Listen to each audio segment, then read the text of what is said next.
تبارك الذي نزل الفرقان على عبده ليكون للعالمين نذيرا. بسم اللہ الرحمن الرحیم.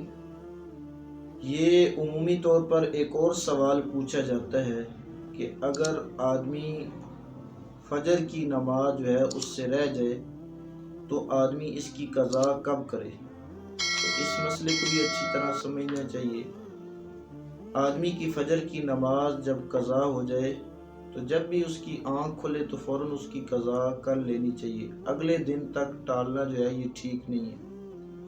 البتہ جو ہے فجر کی سنتوں کی بھی قضا کرے گا یا نہیں، تو باقی ائمہ کے نزدیک جو ہے فجر کی سنتوں کی جو ہے وہ قضا نہیں ہے.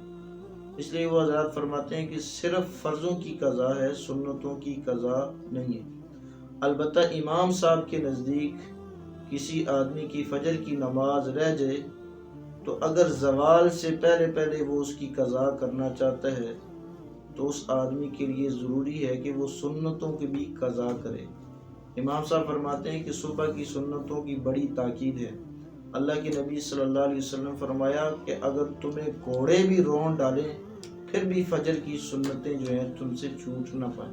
تو فجر کی سنتوں کی بڑی تاکید ہے. اس لیے امام صاحب فرماتے ہیں کہ اگر فجر کی نماز قضا ہو جائے، زوال سے پہلے اگر کوئی آدمی پڑھنا چاہتا ہے، پڑھنی بھی چاہیے، تو اس آدمی کے لیے لازم ہے کہ وہ سنتوں کی بھی قضا کرے.